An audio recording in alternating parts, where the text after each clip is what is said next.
The great council chamber stretched as far as the eye could see. Thousands of seats filled the massive space, each one designed for a different alien species.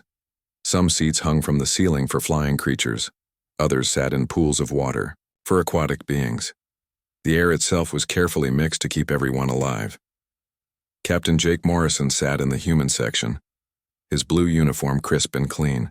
Next to him, Dr. Lisa Campbell checked her notes one more time. Behind them, Commander Ryan Brooks watched the crowd with careful eyes. As head of human security, he never relaxed.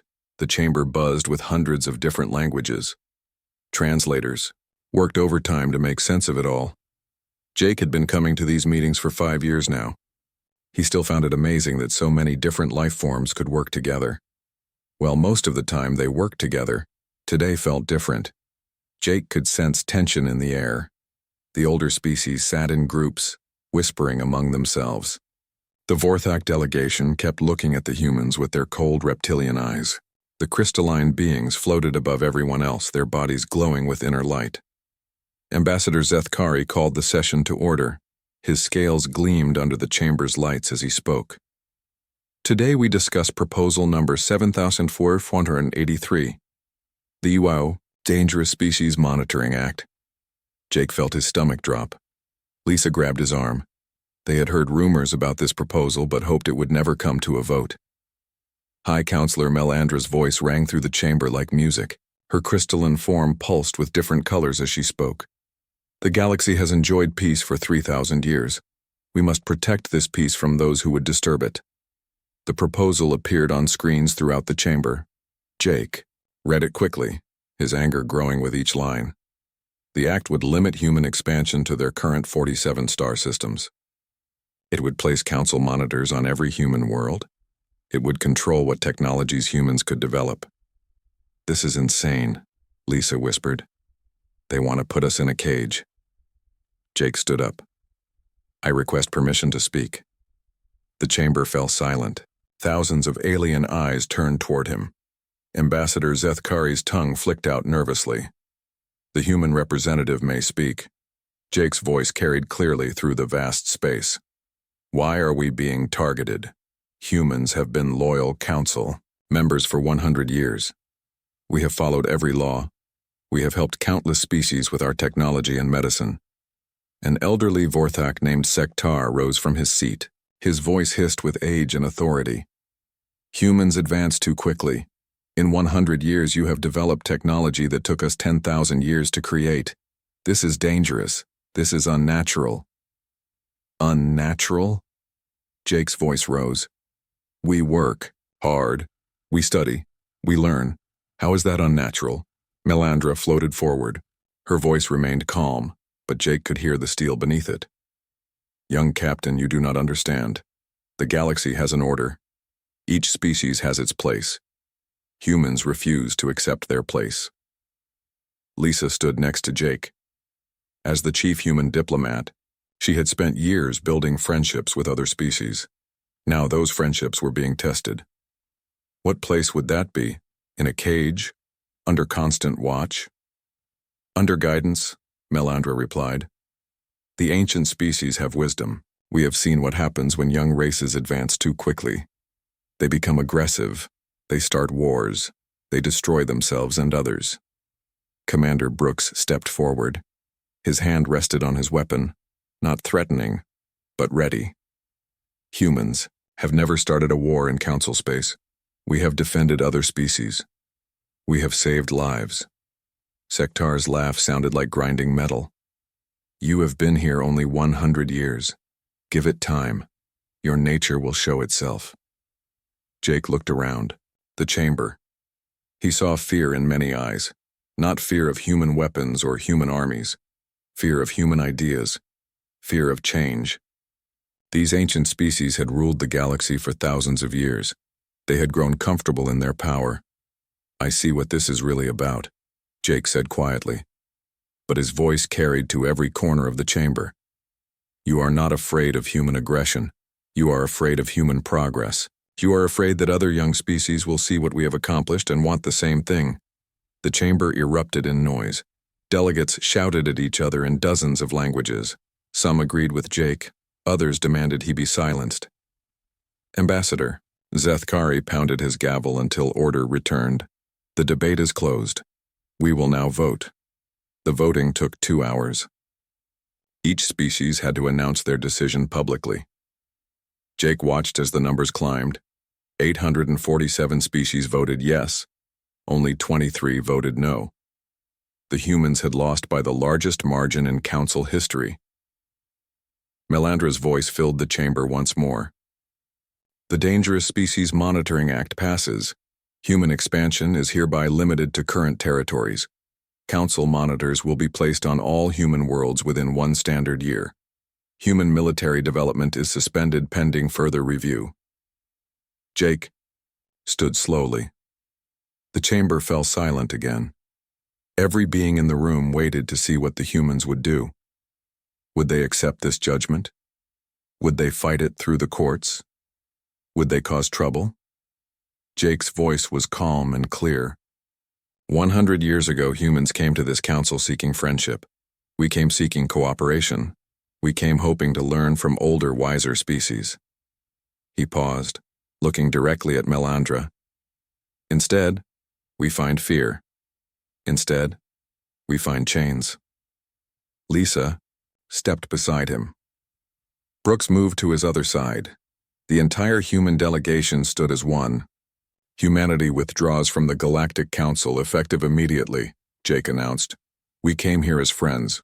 We leave as free beings. We wish you well, but we will make our own path among the stars. The humans filed out of their section. Their footsteps echoed in the suddenly quiet chamber. No one spoke. No one moved. They just watched as humanity walked away from the galaxy's most powerful institution. As they reached the chamber doors, Jake heard Melandra call out, "You are making a terrible mistake, Captain Morrison. The galaxy is dangerous for those who stand alone." Jake turned back one last time. Perhaps, but slavery is more dangerous than freedom, and cages are more dangerous than the wild. The doors closed behind them with a final sound. Within hours, word spread across the galaxy. Humans were leaving the council. Human ships began departing from council stations. Human diplomats packed their bags. Human merchants closed their shops. Human researchers abandoned their projects. The great exodus had begun. In the empty council chamber, Melandra floated alone among the thousands of vacant seats. For the first time in her 10,000-year life, she wondered if her ancient wisdom had led them all toward disaster. But it was too late now. The humans were gone, and the galaxy would never be the same. The news traveled faster than light across the galaxy. On every human world, on every station, in every colony, the same message appeared on screens. President Alex Carter stood in the Emergency Broadcast Center on New Geneva, the human capital, world. His face was grim, but determined. "Citizens of humanity," he began. "Today marks the end of our membership in the Galactic Council. We have been judged too dangerous for freedom, too advanced for trust, too human for acceptance." He paused, letting his words sink in. "Therefore, I am ordering the immediate withdrawal of all human personnel from council space. Come home. We will build our future together." Admiral Susan Pike watched the broadcast from her flagship, the New Horizon. Around her, the bridge crew worked quietly, but she could feel their anger. She had served alongside alien officers for 20 years. Some had been good friends. Now those friendships were ending. "Admiral," her communications officer called out, "we're receiving evacuation requests from 847 different systems. Every human in council space wants to come home." Pike nodded. "Send the fleet. Every ship we have. No human gets left behind." Dr. Ben Rodriguez sat in his laboratory on the research station above Zilani Prime. For 3 years, he had worked day and night to cure the plague that was killing millions of Zilani. He was so close to a breakthrough. Just a few more weeks and he could save an entire species. But the evacuation order was clear. All humans must leave. He began packing his research. The Zilani scientists who worked with him watched sadly. "Doctor, Kethara, his closest colleague, spoke in the clicking language of her people. The translator made her words sound flat and emotionless, but Rodriguez could hear the pain beneath them. "You cannot leave now, friend Ben. My people are dying. Your cure is almost ready." Rodriguez stopped packing. "I know, but I have no choice. The council wants us gone." "The council," Kethara clicked bitterly.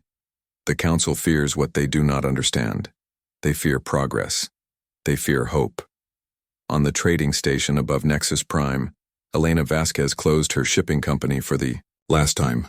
Her business had handled cargo for 200 different worlds. She employed thousands of aliens alongside her human crew. Many of them were crying as they said goodbye. "What will happen to us?" asked Jork, a small, furry creature from the Rim. "Worlds. Human ships carry food to my people. Without you, we will starve." Elena hugged the small alien. "I'm sorry, York. This was not our choice." The Exodus was the largest movement of people in galactic history. Every day, thousands of human ships left Council space. They carried families, businesses, entire communities. The humans had built lives across the galaxy. Now they were leaving, it all behind. Captain Jake Morrison stood on the observation deck of the transport ship, carrying the last human diplomats. Behind them, the great council station grew smaller and smaller. Dr. Lisa Campbell joined him at the window. "Do you think we made the right choice?" she asked. Jake watched the station disappear into the stars. "We made the only choice we could. They wanted to put us in chains. We chose freedom instead." "But the cost?" Lisa's voice trailed off. "We're leaving behind so much. Medical research that could save lives, trade agreements that feed billions, friendships that took decades to build." "The cost of staying would have been higher," Jake replied. "They would have crushed our spirit, made us into something we're not." Back on the council station, Ambassador Zethkari watched the human ships depart through his office window. His aide, a young Vorthak named Veltor, stood nervously behind him. "Sir, the economic reports are coming in. The human departure is causing problems." Zethkari turned from the window. "What kind of problems?" "Human shipping companies handled 34% of all galactic trade. Without them, cargo is backing up on hundreds of worlds. Food shipments are delayed. Medical supplies are stuck in warehouses." "We will find replacements," Zethkari said, but his voice lacked confidence. "There's more, sir. The humans took their quantum communication network with them. Long-distance communications are failing across the galaxy, and their terraforming projects have all stopped. 17 worlds were depending on human atmospheric processors."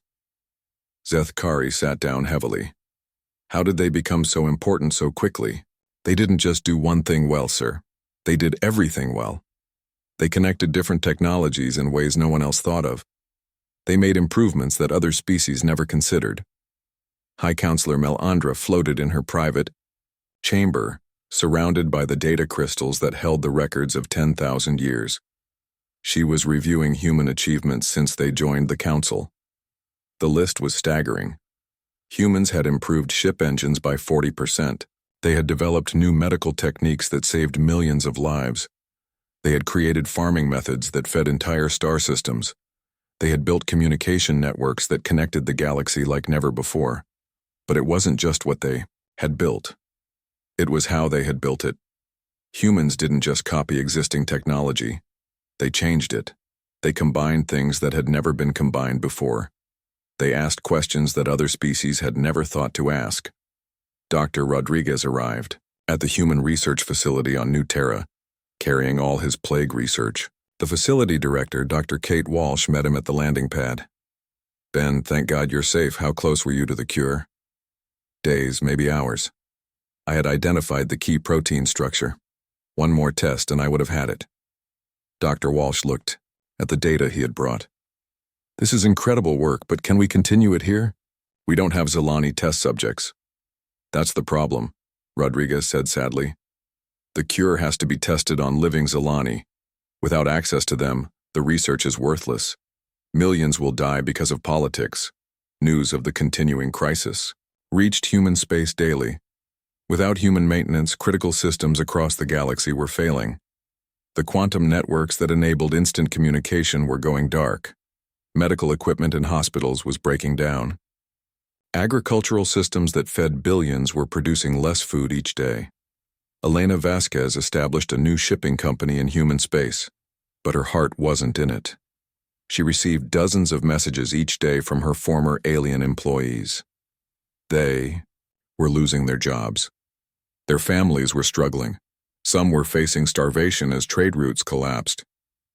President Carter called an emergency meeting of the human leadership. The reports from across the galaxy painted a grim picture. "Sir," Admiral Pike reported, "we're receiving distress calls from hundreds of systems. They're begging us to return." The Altarian delegate sent a personal message. "She says the galaxy is falling apart without us." "What about the council leadership?" Carter asked. "Ambassador Zethkari is publicly saying this is temporary, that other species will step in to fill the gaps, but our intelligence suggests panic behind closed doors." Dr. Walsh added her own report. "The medical crisis is the worst. We were involved in research to cure dozens of diseases. Those projects have all stopped. Conservative estimates suggest 10 million deaths in the next year if the research doesn't continue." Carter looked around the room at his advisors. They made their choice. They called us dangerous. They wanted us controlled. Now they're learning what the galaxy looks like without human innovation. But even as he spoke, Carter felt the weight of responsibility. Human pride demanded they stay away. Human compassion demanded they help. The galaxy was learning a hard lesson about the value of diversity and progress. Far away in the ancient chambers of the crystalline homeworld, Melandra received a report that chilled her to her core. The long-range sensors had detected something at the galaxy's edge. Something that had been dormant for 1,000 years was stirring. The Devourers were awakening, and the defensive systems that had kept them at bay were failing. The systems that humans had designed and maintained. The real crisis was just beginning. 6 months had passed since the humans left. The galaxy was falling apart. General Marcus Stone stood in the war room on New Geneva, watching the reports come in from across council space. As head of human military intelligence, he tracked everything that happened in the galaxy. What he saw worried him deeply. "Sir," his aide Captain Diana Foster reported, "the Devourer ships have crossed the outer barrier. They're moving toward populated systems." Stone studied the tactical display. Red dots marked enemy positions moving steadily inward. "How many ships?" "At least 5,000, maybe more. They're using some kind of stealth technology. Our long-range sensors can barely detect them." "What about the council defenses?" Foster's expression was grim. "Failing. The defense grid relied heavily on human-designed systems. Without our people maintaining them, they're operating at 30% capacity." Stone remembered the Devourers from the old military files. Ancient machines that consumed everything in their path. They had been sleeping at the galaxy's edge for 1,000 years, held back by a defense network that humans had helped design and maintain. Now that network was crumbling. Dr. Kevin Walsh worked frantically in his laboratory on New Terra. Around him, his team of researchers pushed themselves to their limits. They were racing against time to complete the plague cure that could save the Zilani. "Doctor," his assistant called out, "we're getting the same protein breakdown. Without live Zilani test subjects, we can't verify if the cure actually works." Walsh slammed his hand on the lab table. "Damn it, we're so close. The theory is solid. The computer models all work. But we need real testing." Through the laboratory windows, he could see the refugee camps. Thousands of aliens had fled council space as systems collapsed. They came seeking human help, but there was little the humans could do from so far away. Captain Diana Foster received new orders that made her stomach turn. She was to take her ship, the Freedom's Edge, on a rescue mission into council space. But it wasn't officially a human mission. If she was caught, the government would deny any knowledge. "Unofficial rescue missions," she muttered to her crew. "We're not supposed to be there, but we can't let innocent people die." Her first officer, Lieutenant Carl Brooks, checked their supplies. "Captain, we have medical equipment and food for maybe 1,000 refugees. But the reports say millions need help." Then we save who we can, Foster replied, and hope it makes a difference. Ambassador Nira of the peaceful Altarian species sat in her small ship, hidden in an asteroid field at the edge of human space. She had come here secretly, against direct orders from the Council. Her people were dying, and she had to try something. When the human patrol ship found her, she expected to be arrested. Instead, Captain Foster invited her aboard the Freedom's Edge. "Ambassador, you're taking a big risk coming here," Foster said. Nira's translator made her musical voice sound flat and mechanical. "My people are starving. The trade routes that brought us food all went through human companies. Without them, we have maybe 2 months of supplies left. What do you want from us?" "Help. Not just for my people, but for everyone.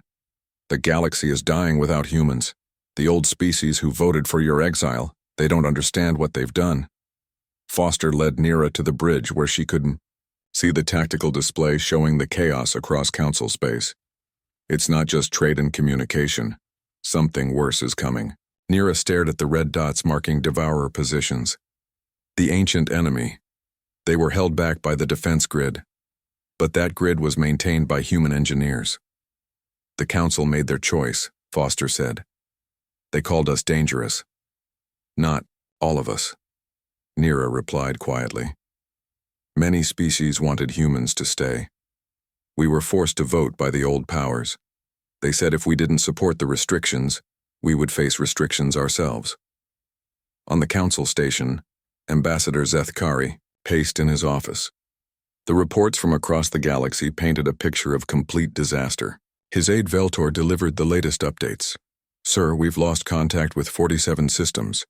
The communication grid is down across half the galaxy, and the Devourer fleet has destroyed 3 outer colonies." "What about the defense fleet?" Zethkari asked. "They can't coordinate without the communication network. Half their weapon systems are offline because they can't get replacement parts. The humans took all the technical specifications with them." Zethkari collapsed into his chair. "How did they become so important? They were here for only 100 years. They didn't just participate in our civilization, sir. They improved it. Every system they touched worked better than before. Every problem they helped solve stayed solved." High Counselor Melandra received an urgent message from her own people on the crystalline homeworld. The ancient being who sent it was older than civilization itself.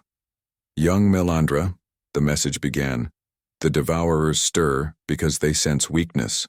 For 1,000 years, the galaxy's defenses grew stronger. Innovation and improvement kept us safe. Now that progress has stopped, the machines smell stagnation and death." Melandra understood. The Devourers weren't just ancient enemies. They were like a disease that attacked weakness. As long as the galaxy grew stronger, they stayed away. But when growth stopped, when innovation died, they came to finish what weakness had started. Dr. Rodriguez worked around the clock on New Terra, but his heart wasn't in the research anymore. He had received word that the plague was spreading faster on Zalani Prime. Without the cure, the entire species might die within a year. His former colleague, Dr. Cathara, had sent him a desperate message. The Zalani government was begging humans to return. They offered to break away from the Council if necessary. "We cannot abandon our friends," Dr. Walsh told Rodriguez. "Politics be damned. We have to find a way to get the cure to them." "How?" "Any human ship that enters Council space will be arrested. Then we don't use human ships." Captain Foster's rescue missions had saved thousands of lives, but it wasn't enough. Each trip into Council space was more dangerous than the last. The Devourers were getting closer to populated worlds, and the failing defense systems couldn't stop them. On her latest mission, she rescued a group of Vorthak civilians from a mining station. Their leader, an engineer named Texal, was furious about the situation. "This is madness," he told Foster. "The old Council members led us into disaster. They were so afraid of human progress that they destroyed the galaxy to stop it." "What do you mean?" Foster asked. "Innovation is what kept us safe. New ideas, new solutions, new ways of thinking. Humans brought more innovation in 100 years than some species brought in 10,000. When they made you leave, they didn't just lose your help. They killed the spirit of progress itself. President Carter received reports from across human space. Refugee camps were overflowing. Rescue missions were bringing back thousands of aliens every day. The human worlds were straining to support everyone, but more troubling were the intelligence reports. The galaxy's younger species were starting to rebel against the old council leadership. Some were trying to contact humans directly. Others were following humanity's example and withdrawing from council authority. "Sir," Admiral Pike reported, "we're seeing the beginning of a civil war. The galaxy is splitting between those who want humans back and those who still fear us. And the Devourers? They're taking advantage of the chaos. Every world that falls makes them stronger. They're not just destroying anymore. They're learning, adapting, becoming more dangerous." Carter stared at the galactic map. Red zones marked Devourer territory. It was growing every day. Yellow zones showed systems in rebellion. Blue zones showed areas still under council control. And scattered throughout were green zones where human rescue missions operated.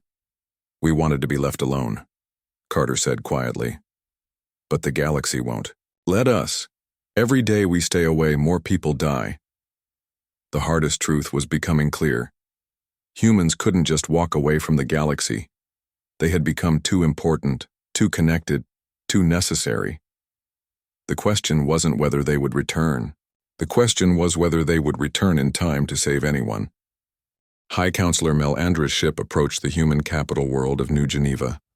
For the first time in her 10,000-year life, she was begging for help. The galaxy was dying, and only humans could save it. President Alex Carter met her at the spaceport, the crystalline being floated down from her ship, her inner light dim with shame. Behind Carter stood Admiral Susan Pike, General Marcus Stone, and Dr. Ben Rodriguez. They watched the ancient being with cold eyes. "President Carter," Melandra's voice was soft, almost musical, "I come to ask for humanity's help." "Help?" Carter's voice was sharp. "6 months ago you called us dangerous, you voted to put us in cages, now you want our help?" "I was wrong. We were all wrong. The galaxy is falling apart without you. The sea. Devourers have destroyed 12 systems. The plague is spreading, billions are dying." Dr. Rodriguez stepped forward. "The Zilani? Half their population is dead. The rest will follow within weeks. Your cure is their only hope." Admiral Pike showed Melandra the tactical display. Red dots covered a quarter of the galaxy. "The Devourers are moving toward the core worlds. How long before they reach your home world?" 3 weeks, maybe less. Our defenses cannot stop them. Only human innovation can find a way. President Carter led them to the conference room where the human leadership was debating what to do. Some wanted revenge, others demanded guarantees. A few argued for complete isolation. "Why should we help?" General Stone asked bluntly. "You made your choice. Live with it." "Because innocent people are dying," Dr. Rodriguez said. "The Zilani never voted against us.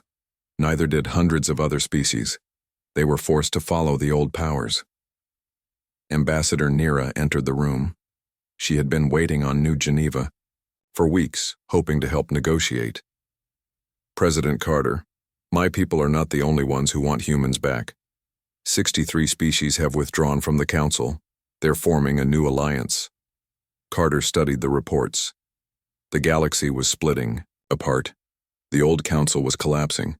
New groups were forming, and in the chaos, the Devourers grew stronger every day. "What exactly are you asking us to do?" Carter asked Melandra. "Return to the galaxy.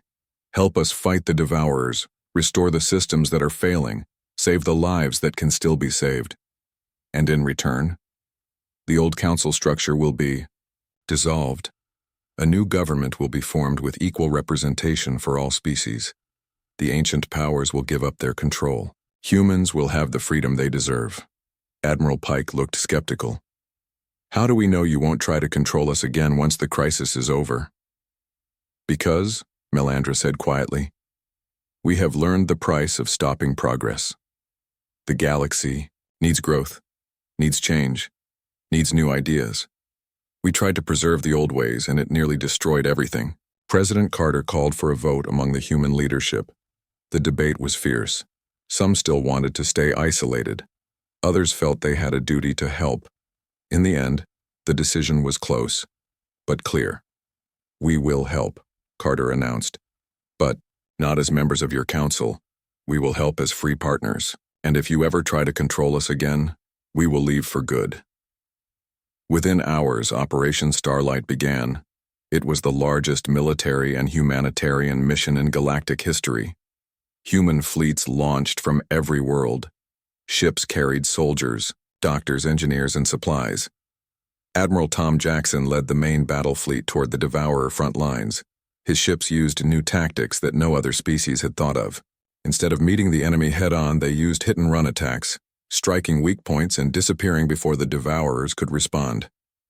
"The key is not to fight their strength," Jackson explained to his officers. "These machines are designed to win big battles, but they're not good at chasing small, fast targets." Captain Rick Santos commanded the rescue fleets. His ships raced ahead of the Devourer advance, evacuating civilians from doomed worlds. They saved millions of lives that would have been lost. Dr. Sarah Kim led the medical mission to Zilani Prime. She carried the completed plague cure, finally tested and proven effective. Within days of her arrival, the death rate began to drop. Within weeks, the plague was contained. "The cure works better than we hoped," she reported back to human space. "Not only does it stop the plague, but it makes the survivors immune to similar diseases." Colonel Amy Davis led Special Forces teams deep into Devourer territory. Their mission was to study the enemy and find weaknesses. What they discovered changed everything. "The Devourers aren't just machines," she reported. "They're adaptive. They learn from every battle. But they have a weakness. They can't handle rapid changes in tactics. If we keep surprising them, they can't adapt fast enough." The human strategy worked. While other species had fought the Devourers the same way for 1,000 years, humans brought new approaches. They combined technologies in ways no one had tried before. They used psychological warfare against machines. They turned the Devourers' adaptability against them by changing tactics faster than the machines could learn. Captain Jake Morrison, now promoted to Admiral, stood on the bridge of the new flagship Unity. Around him, human and alien officers worked side by side. The ship itself was a symbol of the new cooperation, built with the best technology from dozens of species. "Admiral," his communications officer called out, "the Devourer main fleet is retreating. They're pulling back to the outer rim." Morrison smiled. "They're not retreating, they're running. They can't handle our unpredictability." But the victory over the Devourers was only part of the solution. The galaxy's infrastructure was still broken. Trade routes were still disrupted. Political systems were still failing. President Carter worked with leaders from across the galaxy to build something new. The old council was officially dissolved. In its place came the Galactic Federation, with equal representation for all member species. "We're not trying to rule anyone," Carter explained at the founding ceremony. "We're trying to build a galaxy where every species can grow and prosper." The ancient species that had tried to control humanity found themselves with observer status only. They could watch and advise, but they could no longer make decisions for others. Elena Vasquez reopened her shipping company, but now it was part of a new trade network that connected human and alien businesses. Her former employee Jork became her business partner, opening routes to worlds that had never traded before.